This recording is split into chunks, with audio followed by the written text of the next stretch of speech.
What's going on, Ted's Pokemon crew? Got some talking points for you today. We're going to go over July recap of sales, some other stuff that's happened in the Pokemon world this past month. We'll touch on that a little bit. But the first thing, as far as sales, we had a really good month for sales. We've sold $3,449.13, which I think last month was a little over $2,200. So let's just call it a 50% increase. That's very good. I'm making progress on getting the website ready to sell Pokemon online, which I think will be huge for us because unfortunately it's just going to be U.S. shipping. So for all our fans out there across the world, I'm sorry. I'm sure there's two or three of them maybe. Like, look at those fat Americans. But thank you for watching. But thank you for watching. It was fun. So yeah, Facebook Marketplace has been really good for us. Has brought in a lot of customers that wouldn't even have known we were here.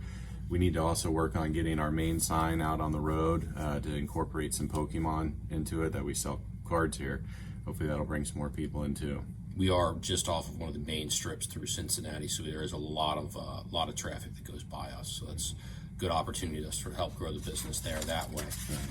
Stuff that's been working again for us, 151 obviously, and Japanese cards. 225 a pack is a great selling point for us. For the basic sets, yeah. People come in and buy entire boxes, so it's been really good for us. Yeah, exactly. We had to reorder some more Stellar Miracle because we've sold so much, we're almost out. So a little more of that coming in. But just touch on real quick the controversy in the Pokemon world and sports collecting world everybody's been talking about, the CT scanners. Obviously, it doesn't affect us since we only have modern stuff and nobody's paying $75 to scan a modern single pack of cards.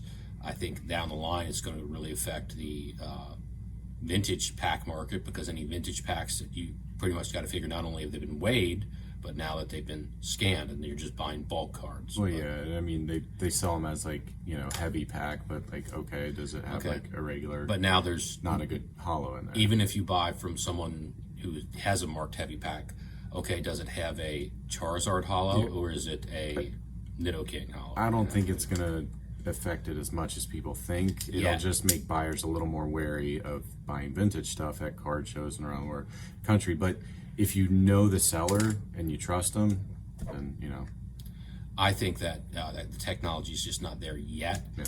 But I think it's not out of the realm of possibility that down the line, maybe you walk into a local big box store and, the guys who used to be like taking the packs and weighing them in their hand scales, well, now they got some kind of scanner that sends a little Bluetooth to their phone and they're scanning all the packs. So that could be a problem. CT scanners in the aisles of Walmart? Well, you'd have to lessen the radiation just a little bit, but listen. So that's probably way down the road, but could happen, could be a possibility. You tell me somebody wouldn't wheel one in on a shopping cart? Yeah, somebody probably would. Okay, so let's talk about August. August is Shrouded Fable has just come out. Now, because we are new with our distributor, and I asked about getting some of this stuff in, on release day. We are on allocation for like Stellar Crown and the bigger sets. Stellar Crown, I did already order our booster boxes that we have on our allocation, but I was not able to get allocation for this set.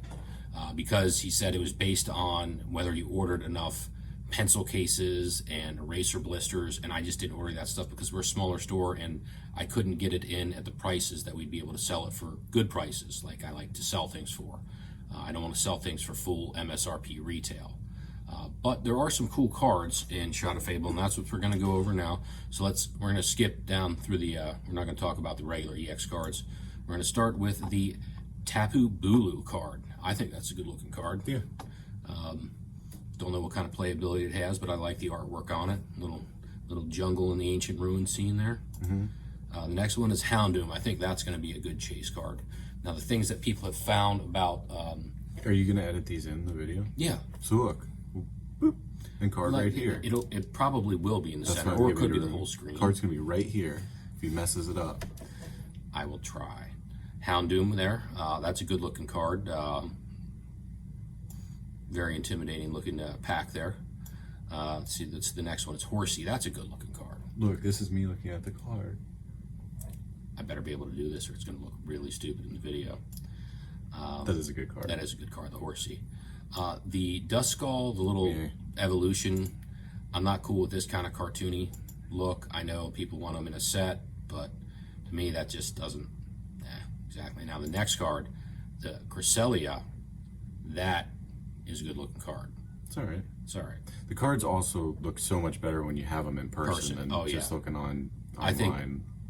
I know that's probably not everybody's favorite, nowhere even close to a favorite Pokemon, but I think that's a really good looking card. Monkey Dory. I like it. That's a good. I like that one. I like that one better than the other ones they had in the set. And are those the cherry blossom trees in that? I'm Yeah, I guessing believe Japanese so. cherry blossoms. Fazandipiti. That's a good looking card there. I really like this Yeah, the Okidogi Okidogi, one. yeah. The Okidogi one is Right here, this one. That's what I want in a 10. I don't know about that. So Rua. It's a good looking card. Yeah. I think that's a cool one. The Kufant. Mhm. Look at the little rainbow there in the background. Awesome. Fracture. I think it's cool. I like it. Right. This one I think would be the good chase card, the Persian. I think people like that a lot, especially with the Team Rocket set coming out next year. Yeah. That does look a lot like it would be Giovanni's Persian, right? Mm-hmm. Just hanging out in the penthouse suite there. Beware. Nightmare fuel. Yeah. Kingdra EX, it's kind of long.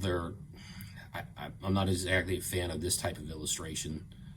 They've got a better one that's the actual, we'll show a little bit later, one of the promo cards in the special collection boxes of the Kingdra. Reverum, I'm not a fan of some of these shiny ones. And it's a car engine. Yeah. It's a car engine. Now these are the ones, the Okidogi, we'll get through them kind of quicker. The EX. Monkey Dory EX and the Fazandipiti, I'm sure I'm mispronouncing that. That's kind of artwork and Parachunt EX. Now Cassiopeia, this is the regular, well, not regular, but the one that's not as rare, but the one that people really want will be a few further on. And from Trainer cards will probably I'm just going to skip through. And from things that I've seen and read, it looks like decently hard pull rates again on this set. Stupidly hard pull rates for a smaller set. Yeah. Another Okidogi here, another Monkey Dory here, and then there's another Fazandipiti. That one's the Picharunt EX. I'm sure I'm mispronouncing that. It's okay. The big chase card I think is the Cassiopeia, where it's like every 90s hacker movie, like she's just saying, "I'm in." Okay, we're not gonna talk Gold about card. Well, gold card. Oh, nice. Gold energy cards. Oh yeah, cool.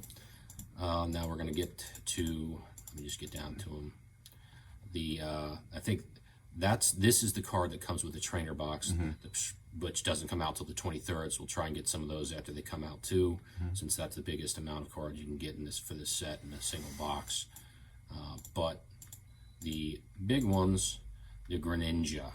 Now this Greninja that comes in the special, I hope I can get some of these in because these cards look awesome. I know there's going to be a lot of them out there since it's a promo, but I'm not the only person in the world who thinks that this Greninja is better than the Greninja from Twilight Masquerade as far as the artwork. I know the rarity's not there. Investor Pros. But a good card to pick up at a cheap price probably because they're all promo cards. There'll be a lot out there. So pick up 10, 20 at a time. And typically promo cards, when they settle in after, people get enough of them graded in a 10, it's usually in the 40 to 50 bucks. So if you could get that, usually, 10, yeah.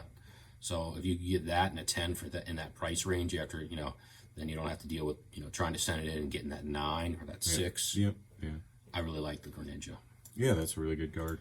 The next one is the King Gambit. Now, I like this one too. That's a good looking card.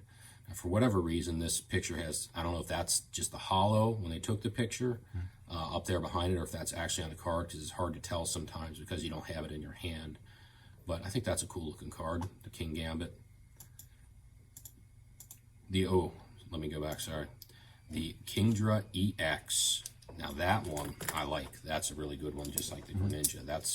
That's what an art card should be.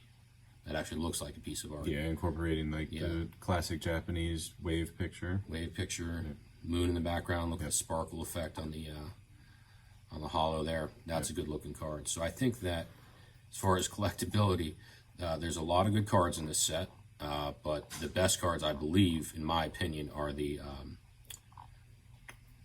promo cards in the special collection boxes. So we're going to see, usually the way my distributor works is the week after something that comes out on Friday, he'll have some more available than next week, so I'll check that out, see what we can get in here to sell, and we'll take a look at pricing and see if we can beat some other people on pricing like we always try to do. And then the ETBs don't come out till like the 23rd, so I don't know if you'd have them the next day or what, but we'll look into that. Okay. So what are we looking to do this month? Stuff we're ordering or anything? Like that? Well, we had to reorder Japanese 151 because we sold out of that. $6 a pack. That sold pretty darn well. You're gonna try and keep it at that price. People buying entire boxes. Yep. The other big news that's come out here in a little bit is that they are reprinting 151, which we figured they might. That would be huge. I don't know what the allocation, if we're going to get, if any, or we just got to scramble as soon as I see it become available from our distributor. I would love to get in the booster bundles, maybe some trainer boxes. The problem with the premium collection, at least the last time you had any in way earlier in the year, was that if you went online and you could buy, say at one time Walmart had them for $80. That was my price for my distributor. Yeah. So it's hard for me, being a new seller who wants to be better priced than anybody else, to have to price things above that. But then they went to $90, and my distributor went to $90, and then 100, and he still sold out. So maybe 151's a different animal, and we just get in what we get in and try and make something on it. So just to what have we it. like to do is somebody walks in, they're like, oh, they have good prices here, different prices than other places, instead of just walking in and seeing like, oh, it's just the same as every other place, and then never thinking about us again to come buy cards from here. With the reprint coming out of 151, the rumors of it, it's probably going to happen. What we were talking about before is I'm going to try and, again, buy a bunch of these raw. I think this is a very slept on card as far as price and where it will go down the road 5-10 years from now. So having those in a 10 or a 9 would be really nice. Yeah, the 151 reprint, just what I was talking about with my distribution, and it follows with other sets too. I could order some more Twilight Masquerade booster boxes in. We were selling them for 110. I'm not going to tell you what the price is for my distributor, but I can tell you it's above 110 for me to get those in. So for me, it's not worth it right now.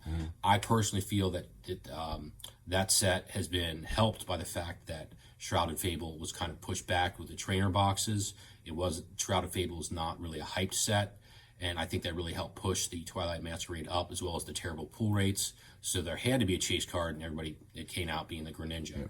So I feel that later in the year, I might be able to get some more booster boxes in to where I could sell them for that $110 price when things settle down, because I think there's a lot of hype still with that, especially with Stellar Crown coming out, which Stellar Crown looks like an awesome set.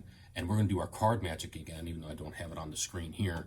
But there is a Bulbasaur and a Squirtle that will be, I guess, illustration rares in that set. That you could only get in Japanese for a while. Yeah, they match the Charmander that was in the Obsidian Flames trainer boxes.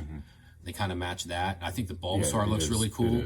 The Squirtle looks cool. I don't think it's as cool as the Squirtle in 151, but I think the Bulbasaur is in this set. Bulbasaur's really good. Is really good. I think that's going to be a good chase card in that Stellar Crown, which we should be getting our what allocation we have as far as trainer boxes and some other small things for that here pretty soon. Let's see what we can get ordered for next month when that comes out on September 13th. And then one last thing is this month, at the end of the month, on the 31st, we will be doing our first card show in Hamilton, Ohio, which is about 40 minutes north of Cincinnati. It's at the Spooky Nook Champions Sports Mill.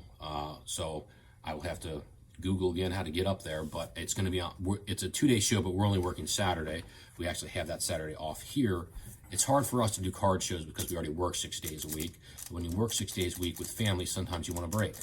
Right, bro? One last thing. Paldean Fates did really well for us this month. The guy came in and bought a whole 12-box pack of blisters, the 3-pack blisters. They call them the Tech Sector Collection, but it's the 3-pack blisters. I had them priced $12 per 3-pack, so it was $4, basically $4 a pack Yeah. on Paldean Guy Fates. came in, bought the whole thing. Didn't even think about it. And if you look online right now, you can pick the booster box bundles, the whole, 10, there's 10 in there, right? Yeah. Yes. You can pick those up on eBay right now at good prices, and those are going to go up. I mean, they probably will do a reprint like with most sets, but those are pretty affordable right now. What you can get them for close to $3.20 a pack right now in places online, so. But I don't know on Paldean Fates because everybody's just 151, 151. Right. Maybe they don't do a reprint of Paldean Fates. You don't know because it's slowed down so much. And then you're in the chips. Anywho. And thank you to one of our Oh, this is awesome. Pokemon crew members. Picked this up for us while he was out. Saw a couple of them and grabbed us one. So really appreciate that. Thank you. Not for sale. Okay. Anyways, thank you. Thanks for listening to this watching. rant. Well, I thought it was a good one. That was good. That was a good one. Hey, bro, what are you doing this weekend? Can we hang out? No. All right. Thank you very much. Please like and subscribe.